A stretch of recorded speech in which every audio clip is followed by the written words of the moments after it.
Donnybrook is made possible by the support of the Betsy and Thomas Patterson Foundation and the members of 9PBS.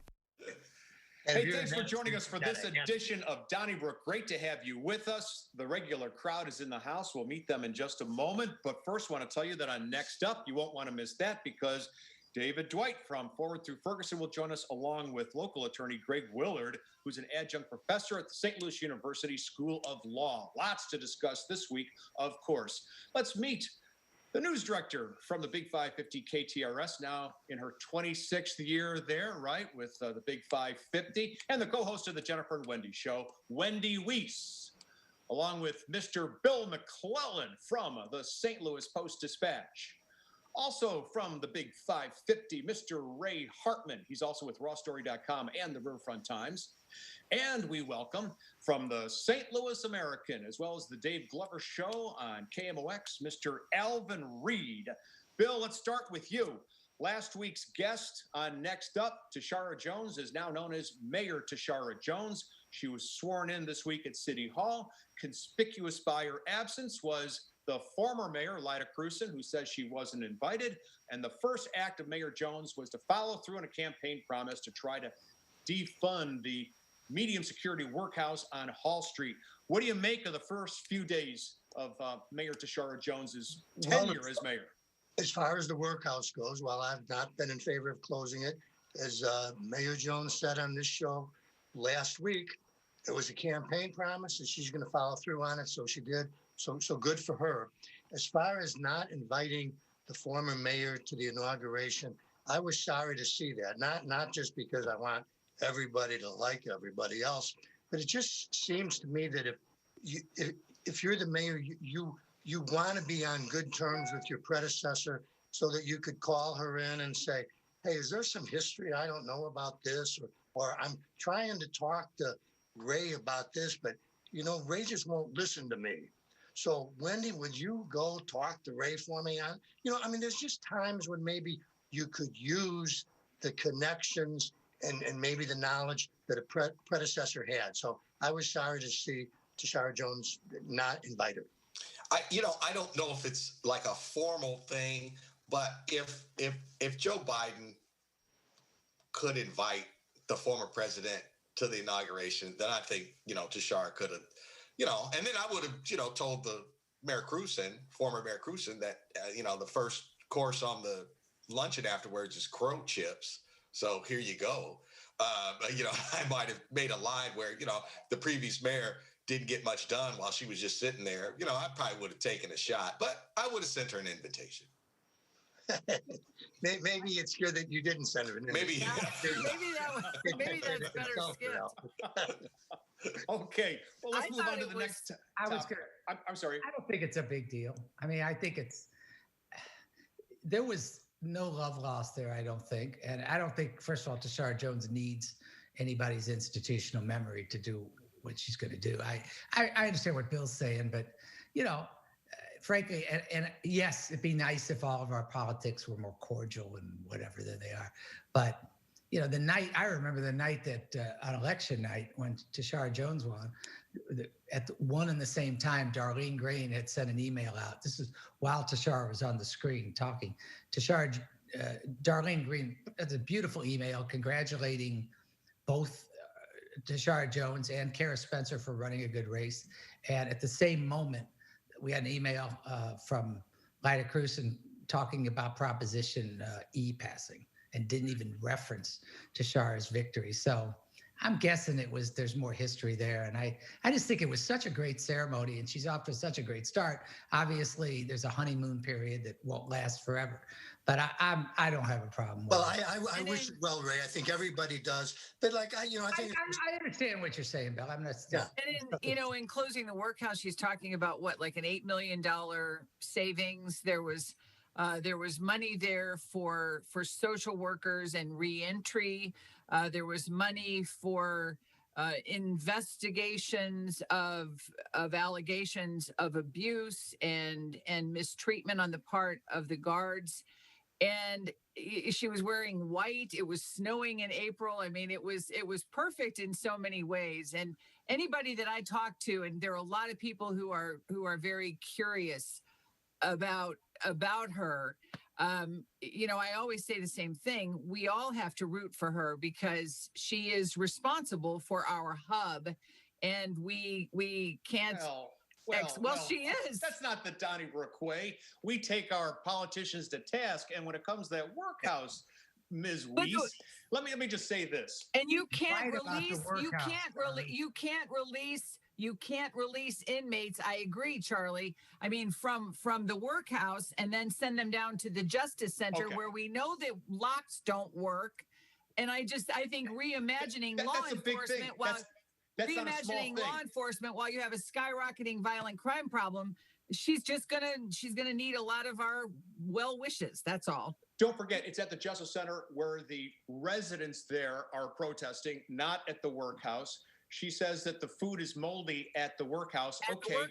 Throw it out and buy new food. No, Charlie, that should take a full half an hour. Hang on a moment. She complains that the plumbing doesn't work at the workhouse. It does not work at the City Justice Center. And we have now factual evidence that the inmates are preying upon each other at the Justice Center. Charlie, that does not speak to whether the workhouse should be closed. A lot of people for many years have been, irrespective of this Justice Center, which has its own problems, obviously. Major problems, bigger problems. You know what? And she also pointed out the locks don't work. And she pointed out that there are gladiators at the workhouse. That was 12 years ago. How about stop debating something that's already been, let's see what we had an election. There was an election in the city. Tishaura Jones said she'd close the workhouse. She won the election. And she says she's going to close the workhouse. It's not her call. She's got to get it through ENA. It's not done yet. Let's see what happens. They're going to close the workhouse, and they should. So let's see what happens. By that measure, then everything that Hawley does is fine because he was elected. And he's an official, and we should wish him well.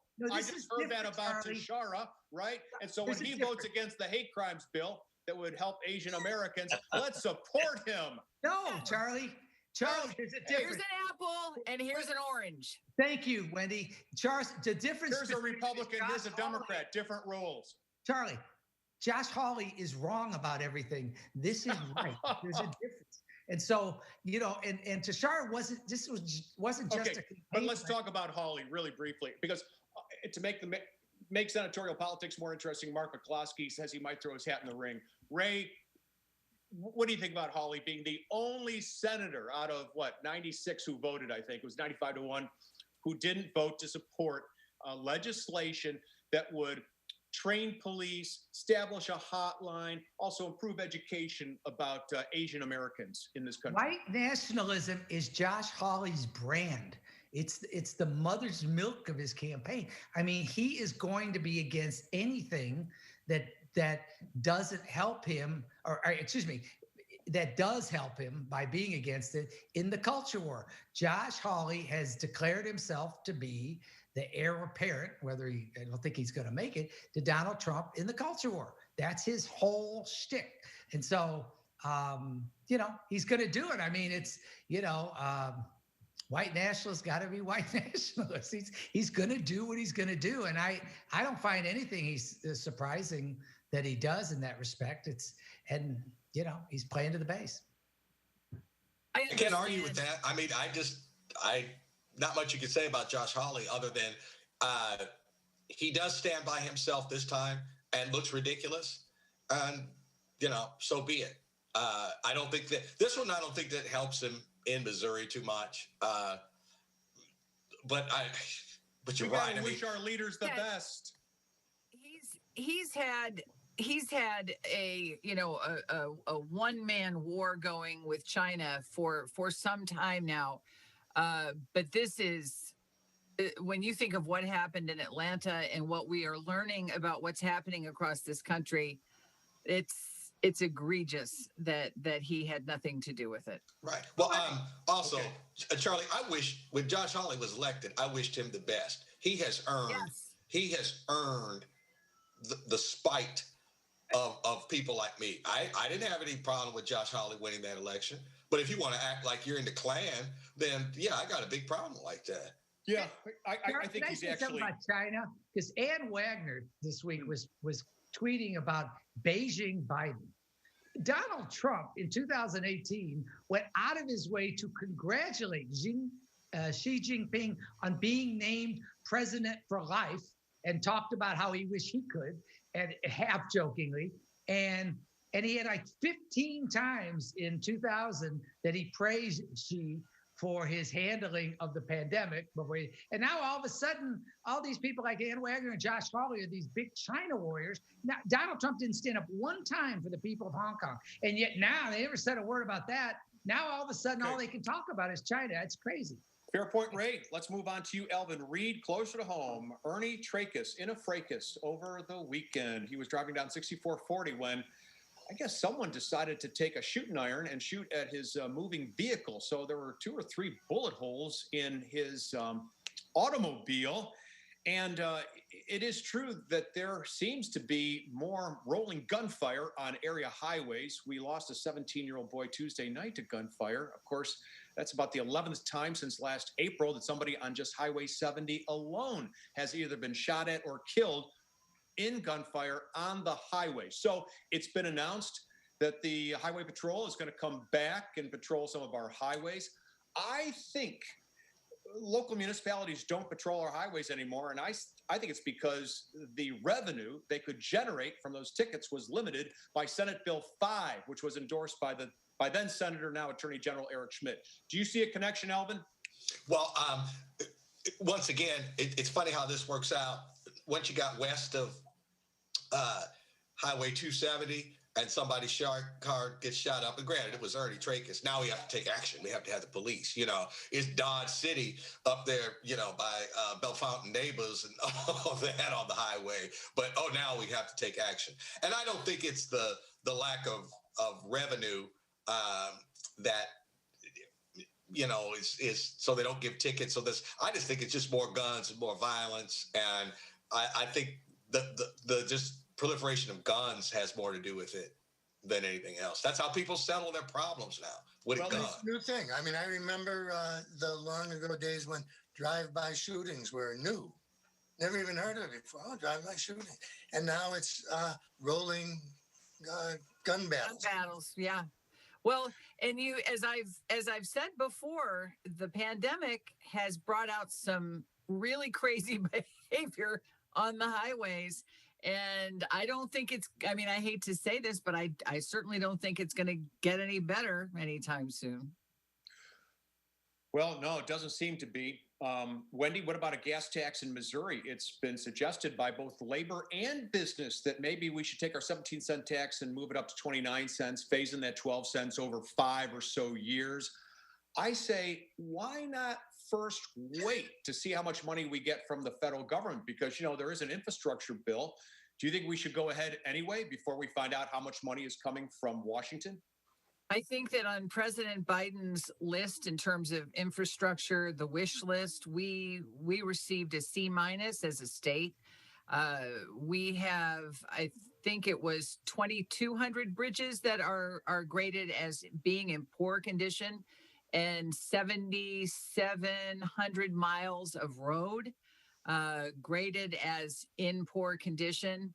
This is gradual, as you said. I say let's not wait until the infrastructure bill. Let's get going on this. Not to mention the fact that it's going to be between 9,800 and 25,000 jobs. Just to see the chamber and labor working together like this is kind of refreshing. But I think we need it.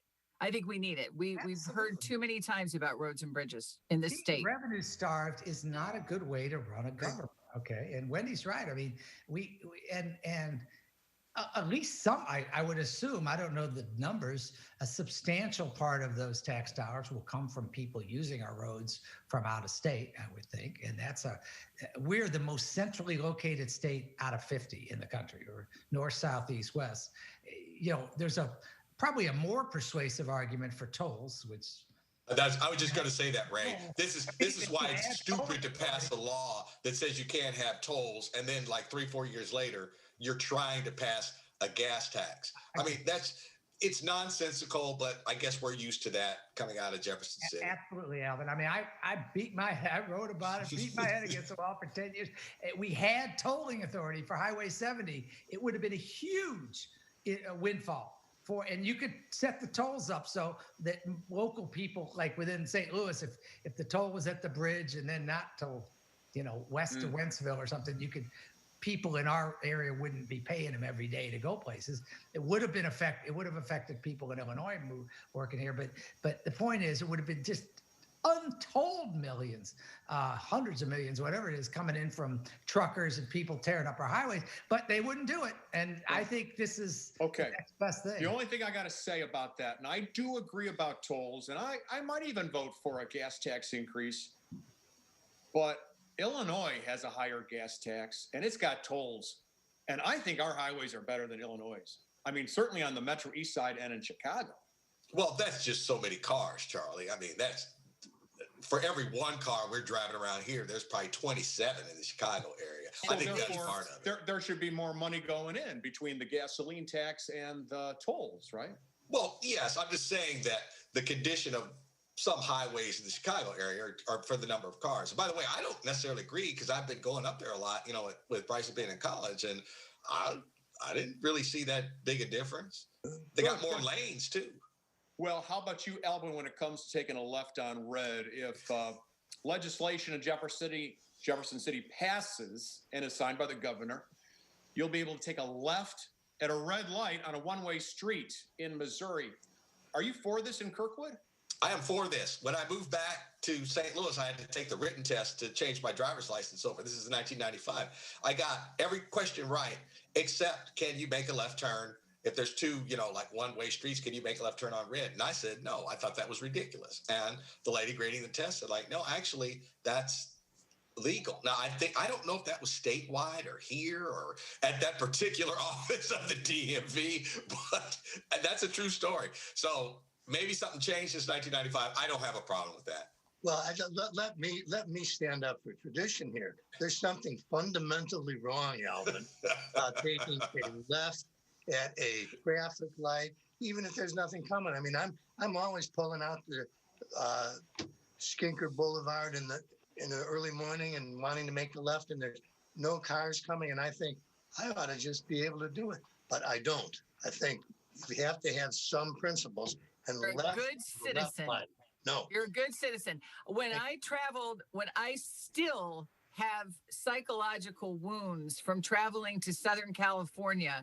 And the names that were hurled at me in my car with Missouri plates, it is common knowledge out there, everybody turns left on red. It was like I could not do it. It was like a genetic thing. I simply could not do it. But let's think about this. We've got a dispensary in Collinsville. We've got to-go containers of cocktails. If you really think that we're equipped to go left on a red light, more power to you. And in Webster, in your golf cart. In Webster, in your golf cart. Of course. Sure. What I want to know is at what point in the history of this show that Mr. McClellan became the law and order guy. Well, on certain issues, Ray. I mean, we're not talking about. I like it, but it's a little. I don't recall. It's kind of shocking. Of course, you should be able to turn left on red. Of course, you should. You say. Ray goes left on everything. Every issue he's left on. Hey, good job. I want to ask you, Bill, in Clayton, Caleras, formerly known as Brown Show, the headquarters is up for sale. The CEO doesn't know if they're even going to stay in St. Louis. These boots, they're made for walking. Are they going to walk out of town? And are you afraid that we're going to lose another large corporation here? Well, I'm always frightened when anybody puts a building up for sale that's, associated with a single company. I always think, oh, this is the worst. And I hope I'm proved wrong. And I hope the region makes a comeback. But yeah, I see news like this and I think they're going to leave St. Louis. The building's going to be vacant. Yeah, I always see the glass as half empty. They have 700 employees. We're still, for all intents and purposes, we're still in the middle of a pandemic. They have had to rethink the way they accommodate those employees. I think that this is just a move where you've got a prime, very lucrative location in Clayton. This is a seller's market. They're striking while the iron is hot, while all of the sort of the chips fall where they may in terms of work from home. I'm trying. I know I sound like Pollyanna, but I don't think that this is a bad omen. Good. Maybe kind so. Oh, go ahead, Charlie. We already have Centene on the other side of Clayton saying that they're building a second headquarters in Charlotte. Now, That's not the former Brown Shoe, where we used to be, first in booze, first in shoes, and last in the American League. St. Louis was known as a shoe place, and who knows where these employees will go. Yeah, but that's a Brown shoe issue, I think, more than anything. I mean, that I was going to say that very thing because I actually remember that from the 40s. But no, I mean, I think Bill's right. I mean, I think it's no matter how they spinning it about how it's meeting their needs of their associates. It's I think Bill's right. It's definitely a red flag. We'll see. Definitely a red flag for commercial real estate. Well, yeah, but we knew that. I mean, that's stuff. Well, Chicago now, 15.5% vacancy in the office market. They're anticipating it's going to be up to 20% in downtown Chicago by the end of next year. And already 15% is a record for Chicago. Ray, I want to ask you about homeschoolers. A measure in Jeff City would allow kids who study at home, homeschool, to join the debate team or the soccer team or the football team or the orchestra at the local high school. And if the local high schools don't allow them to do that, then they'll lose certain state funding. Good legislation? No, I mean, I think that I'll channel my fellow founder and be a traditionalist here. 5 words. Be true to your school. I mean, whatever happened to, as far as the athletic, if I understand it correctly, currently you have to maybe take 2 classes or something to be part of your team, which is supposed to, whether it's your debate team, your football team, these are extracurricular activities that are about representing your school, your people. They're extracurricular, but you got to do the curricular part first. And I think that if people want to if they want to homeschool their kids, fine. But I like the idea that the basketball team, whether any of the teams of a school, or again, the debate programs, that they're the kids that are at the school. So you have to be in the school district, Ray, and these people are helping pay for public schools. So if their child wants to avail him or herself of the drama club or the football team, sounds good to me. I'm Mr. Public School, and this is a tough one. I think that the homeowner, the parent, somebody does pay taxes. Now, any additional expense to especially like for insurance to play on a football team or something like that is not covered. Maybe because I go to Kirkwood High School, maybe that's all wrapped up in their insurance policy or whatever. Any additional expense has to be paid by the family of the whole school. All right. And then 2, I would tell every parent, like, that's fine. We're going to openly recruit your kid to come to this high school, to this middle school. We're not going to be bashful about that. And then there will be a delayed consequence of it won't be 2 weeks before several kids meet people like them, girls, guys. Hey, Mom, Dad, I want to go to school. I want to go to public school. And then, that nonsense will be over. It's not nonsense. First of all, it's not nonsense in the minds of the families who choose to homeschool for whatever reason that is. I do not like I don't like the threats of the representative from Smithville. We're going to pull your core funding. But I do agree with Bill and Alvin about the fact that these families are paying. So if they don't have these kinds of associations in these rural areas, I don't think these kids should be penalized for that. Right. And I wasn't calling homeschooling nonsense. I was just saying the interaction, you know how kids The socialization. I had no reason that I wanted to go to public school. And then, I saw the cheerleaders. I gotcha. I want to go to public school. Right. Well, it's a difficult issue. One thing that nobody's talking about is any amount of local autonomy either. I mean, I don't think the state should necessarily dictate to all school districts that they have to do it one way or the other, perhaps. But I'll stick to my guns. I think that the idea of the extracurricular activities is to represent the school. There's a lot of people that don't have kids in school that pay for school districts, but so what? I mean, it's just, boy, Ray, the fact that you pay taxes. I wouldn't want to. School he or she doesn't attend. I just don't. Ray, I wouldn't want to begrudge a boy or girl the chance to join the radio club. Yep. Okay, now let's move on. Paper. School paper. Yeah. So you got somebody that doesn't go to the school writing or editing the school paper. I just don't. But they're part of the community. Okay, you, Ray. Last topic of our show, we move to Alvin Reid, sports columnist for the St. Louis American. A number of members of the media who don't pay admission to go to Busch Stadium are critical of those who do, who are wooing.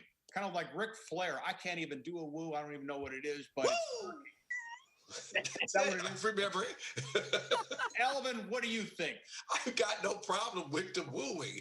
I don't see this standard where we could get on this high horse about what fans do at the Cardinal baseball game. That Ameren penalty thing they do at the Blues games, I think that's the most horrific thing ever. 30 seconds. But I can't be. You can't dictate what fans do other than throwing stuff, on the ice or on the field or profanity or drunkenness. But, if that's the way fans want to have fun, more power to them. Well, I don't think there's anything wrong with the Ameren dance when you consider the Mako third period, whatever. It's all about sponsorship. Sweet Adeline and Boston. I hate that. But don't take away Cotton Eye Joe. Do it again, Alvin. That's all the time we have. In a moment, next up, we have two distinguished guests. Don't touch that dial. Donnybrook is made possible by the support of the Betsy and Thomas Patterson Foundation and the members of 9PBS.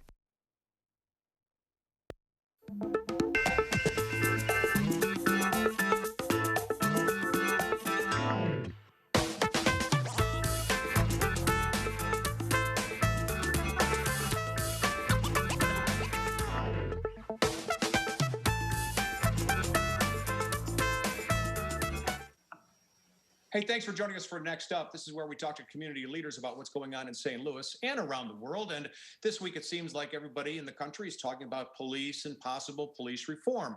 And so we thought we'd welcome the executive director of Forward Through Ferguson, David Dwight IV, to return to our program. He kindly agreed to do that. Mr. Dwight, thank you so much for joining us. How are you? Doing well. Good to be here. Thank you very much for joining us. Greg Willard, professor of law at St. Louis University, is also on the dais for the first time. Professor, thank you. Good to be with you, Charlie. And I'll just throw out the question, where are we in policing right now? And if you had your druthers, what changes would be made? Let's start with you, Professor Willard. Charlie, I think it's important that we take a pause and step back and look at it briefly in a historical context. Take our viewers back to 1600 in Virginia. And it is a sad chapter, but it is a chapter of all of us. And it began our country's journey with slavery. And you take that for 2.5 centuries to the Civil War in 1865. And there was a flicker, Charlie, where maybe we were turning the corner. Unfortunately, Reconstruction lasted all of 10 years. And with the Hayes-Tilden Compromise with the presidential election in 1876, with it, poof, went Reconstruction. So we then suffered with Jim Crow laws and the horrific state-sanctioned segregation for decades and decades. The mid-'60s, we had the civil rights legislation, and now we find ourselves early in the 21st century. So we've got a history of 4 centuries that, if nothing else, shows us that we as a society and the policing portion of that society, we got a lot of work to do, Charlie. And I think the events in Minneapolis the last few weeks have just reminded us of the moment, but I think we need to understand the historical context that emphasizes that point. We got a lot of work to do. Mr. David? Yeah, I really appreciate that grounding in history, because we can only understand where we are now if we know where we've been. And so many of those roots that were just mentioned about the founding of policing, as well as those initial compromises and power dynamics that were created on who was considered a full human being within the United States of America, still remain at the root of where we are today. And so we remain in a point of crisis. For our entire history, there's been resistance to push for us to have a public safety system that actually centers the public safety of all of our residents. And we're at a moment now where it's reaching another peak of work. And I'm really, really incredibly heartened by the thousands of people who are doing work in the streets, in the academy, in government, in a variety of systems to even get this conviction. But this conviction is not the goal. This is one small step, a little bit of accountability that actually is not really what we should be seeking. I think if I'm thinking about where we should be looking, it's a completely restructuring how we think about public safety and reducing a lot of the ways that the police are empowered to actually put a lot of harm onto communities, especially Black communities in St. Louis and the United States. Alvin? Well, David, I'll follow up on that. Name me a couple of those. Okay, for the police. And I don't think that has ever been the case. And I have trouble condemning every man and woman who is a police officer, because I think the overwhelming majority of them mean no harm to anyone. Well, I think that's the really dangerous thing about systemic racism, is it actually doesn't take individuals who have ill will for there to be racist outcomes and a lot of state violence that occurs. And I mean, looking even recently, there are many cases in St. Louis. We actually have the highest rating of police killings of civilians in the country in SLMPD, in the St. Louis Metropolitan Police Department, and quite a history of police enacting violence on communities. And I think when we focus in on individuals, whether the individual cop is good or bad, we actually lose sight of the forest for the trees. And actually what we should be thinking about is, how are we even structuring the creation of public safety? Police are not trained to actually meet community needs to create safety, and are actually trained more as paramilitary organizations and trained to enact force, when actually the root causes of crime are the things that anybody needs in order to thrive and have well-being. So I do think it's beyond just changing use of force statutes.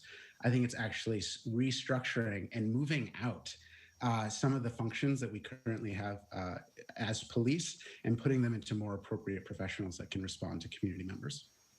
Ray? Well, after the verdict, which most of us, I think, was an example of racial justice, but by no means, as you point out, an end. Within 24 hours, there were 3 video shootings of officer-involved shootings, as they call them, of African Americans, that all of which are having the same reaction. Meanwhile, in Missouri and in many other states, there's all kinds of legislation Republican legislation that would essentially criminalize protests, on highways and all the stuff. Everything is designed to criminalize these Black Lives Matter protests. So I guess my question is, do you have hope that in Missouri, places like Missouri, this is going to actually move the needle, or is it just going to be one more thing we're fighting about? Well, I'll take that initially, Ray, and I think perhaps it will move the needle, but I would like to echo the comments a moment ago. We need to kind of get over ourselves in this respect. I think, at least in the eyes of many, and I would include myself among them, we have systemic racism in this country. Period, full stop. Now, that does not mean that our neighbors are racists. It means that we as a country have a history, as I was just speaking a moment ago, of over 400 years of some of the worst examples of racism in the history of the world. Now, if we can just kind of get over that and say, okay, we have systemic racism, it doesn't mean that everyone is a racist, but we have systemic racism and we need to get busy to fix it. And so when you point out these statutes here, I do think that's a flicker on the dial. I think we need much more fundamental changes, and whether it's in policing, in housing, in finance, but we need as a society, we need as a body politic, Ray, to move forward and recognize, not condemn it and not to turn a blind eye to it, but recognize our history and recognize where that has left us in the 21st century.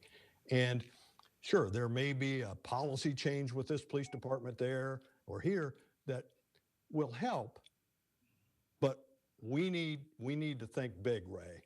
Think very, very big.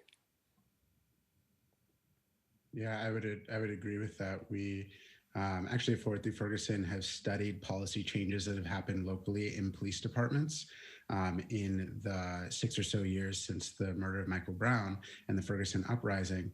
And we found that out of those reforms that the Ferguson Commission offered up to the region, very, very few had been implemented. And even those that were implemented, because of the way that the system is set up, how we apportion resources, the way that police are trained, the ways that they're set up to often act as criminalizers of poverty crimes, actually means that those small reforms around the edges haven't really changed the lived experience of people of color in the region.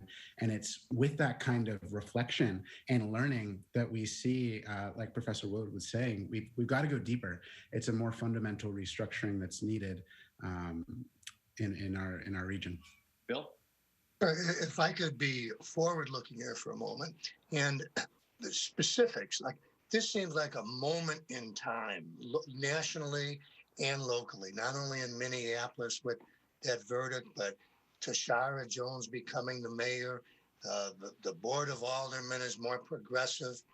If you could look forward a year, what is something specific that you would like to see so you could say, there is a sign of progress? Either of you. Absolutely. I think there are a number of things. And I think this, often it feels like what could public safety look like with police playing a much smaller role can seem something fanciful, but I think the answers and the tangible ways that can look in practice actually exist today. So one way that I would look at it is our health and human services budgets in St. Louis City and St. Louis County. Right now, both of those budgets are actually less than just the police overtime budgets. So in the city of St. Louis, 0.02% of the general fund goes to health and human services for our residents, compared to over 40% of the general fund going to policing and other forms of incarceration. So it would look like a shifting of those priorities because budgets are values documents. Another way that we could know that we've been successful is that some of these responses, these community needs, actually get spun off to other professionals. So when we're thinking about traffic stops, nonviolent traffic stops, when we're thinking about response to drug-related issues and mental health and other crises where often police can actually escalate a situation, or we've heard from residents they're likely not to call police when an incident occurs because they're afraid of some of the ramifications or possible violence. It would look like us actually having independent services that would be those first responders for those set of community needs. Derek Chauvin. Go ahead, Wendy. I'm sorry, Professor. Go right ahead. Well, I would quickly add, Bill, in terms of looking out one year on the window. Here's a thought. It's not up to President Biden and the leaders in Congress necessarily to be the only source of a solution. Think about this for a moment. What if a group of governors got together? Because our founders contemplated that the states would be sort of the laboratories for social policy. What if several governors of the states got together and they collectively began to come up with possible solutions and possible programs along the lines we've been talking about this evening? I think that could be a tremendous catalyst rather than all eyes turning to Washington and that those folks can fix our problems. But I would just suggest to you, Bill, that if on a state level, collectively, a group of governors and state governments, I think, could formulate some really, really possible solutions. Thank you. One of the components that was deemed inadmissible in the trial of Derek Chauvin was a 2017 incident, I believe, in which he used compression or pressure on a 14-year-old to the point where the young man passed out. And what I can't understand, and I'm hoping that Mr. Dwight and Professor Willard, if you can explain to me, he had 18 complaints. 3 or 4 of those were formalized complaints.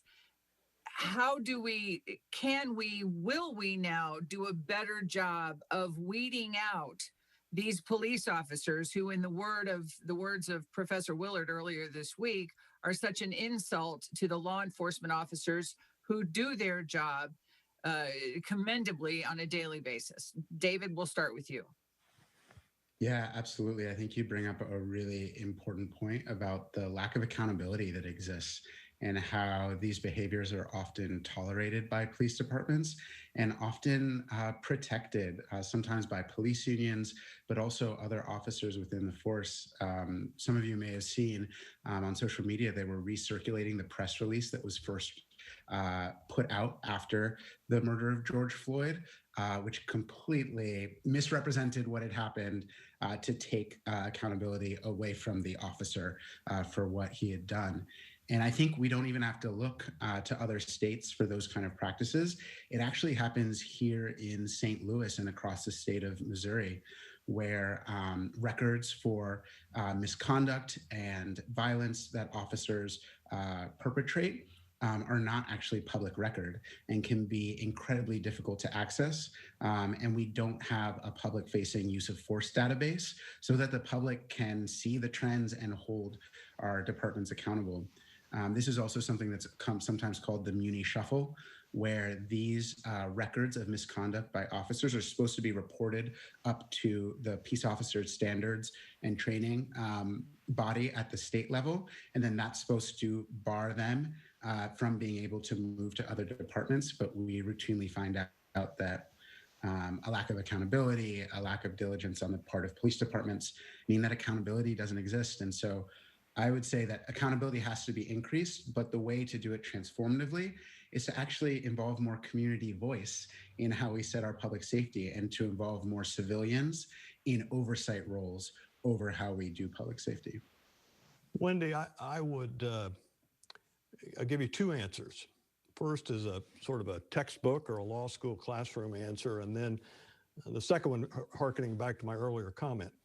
The reason very often that those types of evidentiary items are not admissible is there generally are evidentiary restrictions on prior bad acts.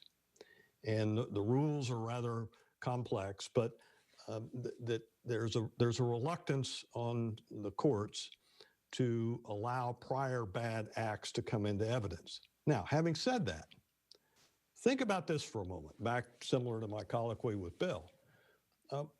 What if some states got together and among other pieces of the mosaic tile to find solutions, they began to develop a slightly different rules of evidence in the conduct of criminal trials involving police misconduct.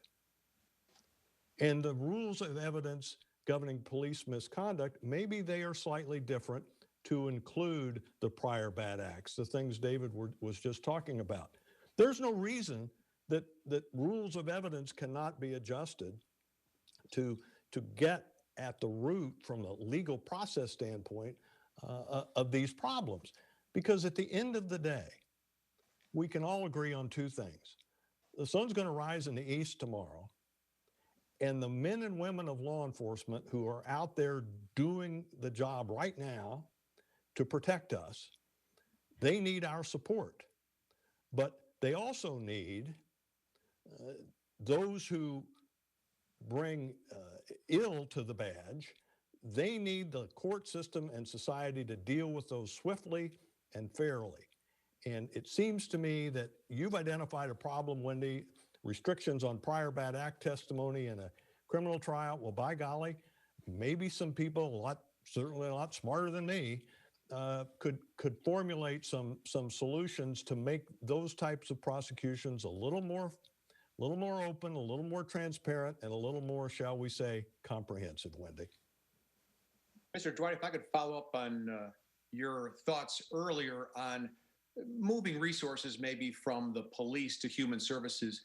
Your organization tweeted something to that effect on April the 12th about an April 13th conference you were holding, which was called Defund the Police. And you talked about taking money from police departments to things like Wi-Fi and rental assistance. But last year, for example, the city of St. Louis had north of 260 homicides. And last summer, police officers were shot at 12 times, 2 of them fatally. I'm wondering, is this really the time that we want to transfer money from the police department, especially when the St. Louis Metropolitan Police Department is 150 officers short of a full complement? Yeah, I think that's an important question, and actually a block that comes up for a lot of people when we're thinking about how to transform our public safety system. And so that event was part of this new coalition that's formed between Ford v. Ferguson, Arch City Defenders, Action St. Louis, and the Coalition Against Police Crimes and Repression, called Defund, Re-Envision, Transform. And so when we think about violence, which we absolutely have too much of in our community and that cause a huge amount of trauma, we have to remember that part of that violence is also violence that police perpetrate on communities. Like I mentioned, we're one of the top regions in the country for police killings of civilians. And when it comes to violence and solving it, police are not a solution to violence.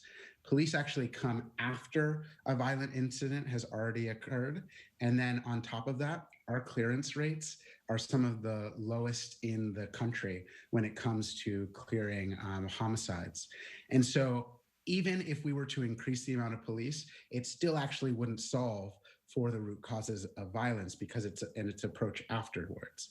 The things that cause increased violence that's happened in some urban regions across the country has been COVID. The COVID pandemic has led to an increase of murders in a variety of localities. And that's because of the ways that it's squeezed people's access to living incomes, the ways that it's exacerbated health disparities, the difficulty that has occurred around housing and shortage of affordable and fair housing for people, and a huge rise in the number of evictions. These are the things that both lived experience from community members when we've talked to them, as well as the research show are the things that actually lead to higher rates of crime. We've seen increases in the police department budgets, the police department amount of military weaponry, increases in the number of police officers all across the country, but it's actually been shown not to be tied to the amount of crime and to decreases in crime. So I would argue that why keep trying something that we know is not actually solving for the root causes when we can reinvest in those root causes? The last thing that I'll add there is the Ferguson Commission was created after this incident of a killing of a young unarmed Black man, Michael Brown. In the process after that, they could have just focused on reforms to policing, but actually they came back a year later after engaging 3,000 community members with a whole slew of recommendations that covered wealth building, housing, health, transportation. And that's because fundamentally we knew that those are the things that people need to thrive and that these systems are connected. So I would say we actually can't afford to invest in more police and allow this violence to continue.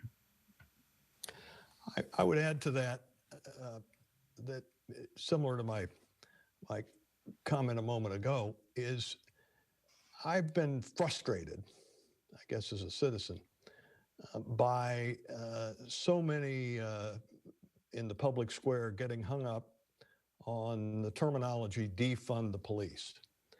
And when I was an active lawyer, I handled large multi-billion-dollar corporate bankruptcies. And when people would hear the word bankruptcy, well, this company has filed bankruptcy and all of the attendant things from that. And I think when people hear defund the police, there's a similar cascade of conclusions and assumptions as to what's going on. Well, in my world, back in the day, we didn't talk about bankruptcy. We talked about restructuring and reorganization.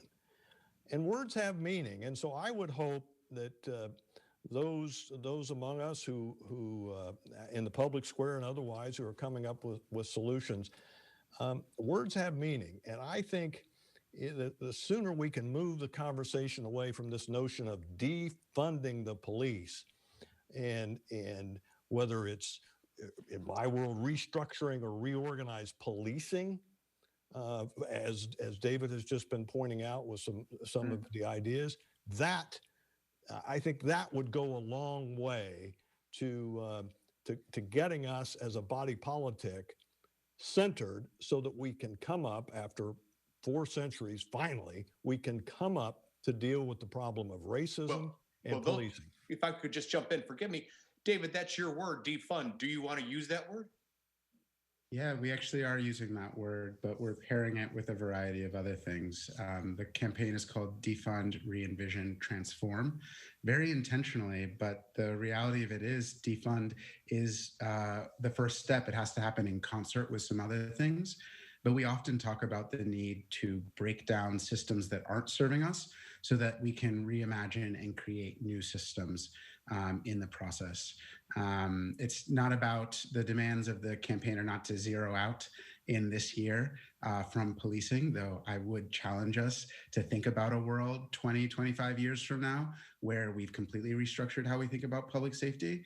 But we do think that that's an essential first step to stop investing in things that are creating harm for a lot of community members. And police killings, as horrible and devastating as they are, and it was mentioned earlier, right after the verdict of the Chauvin trial, there were another set of killings of Black people, including a 16-year-old girl, Ma'Khia Bryant. It's really time that we're starting to defund from those systems. Again, the impacts beyond just the actual killing to beatings that happen, to indignities every day, and start to invest in different ways. Why keep investing in things that aren't working? Alvin? David, and also to you, Professor. Now, Professor, I'll start with you because I don't know that you're dealing with law students and maybe you hear this where that one of the reasons I want to become an attorney is to protect people from the police. I hate the police. And David, I would imagine in your job and in your role, you probably talk to young people. When a young person says to you, I hate the police, what is your response to them? 1 minute to go. I'm sorry. I would have made this question shorter. Well, quickly in the classroom, Alvin, I've taught now in the classroom for about 15 years, and there is an increasing focus on whatever nomenclature we want to use, but in public defender work, in civil rights work, in public policy reform. And we just had an awards ceremony last night, and the Student of the Year at St. Louis University Law School, that's exactly where that wonderful young woman is headed. And we all should take great pride in it. So I think there's a significant glimmer of hope in that regard, Alvin. Well, I'm afraid that's all the time we have for this edition of Next Up. Thank you very much for your time, Greg Willard, Professor Willard, and David Dwight IV. We sure appreciate the time you've shared with us on 9 PBS. Thanks so much for having me. Thanks very much, Charlie. Thanks, everybody, for joining us. We'll be back next week at this time. Donnybrook is made possible by the members of 9 PBS.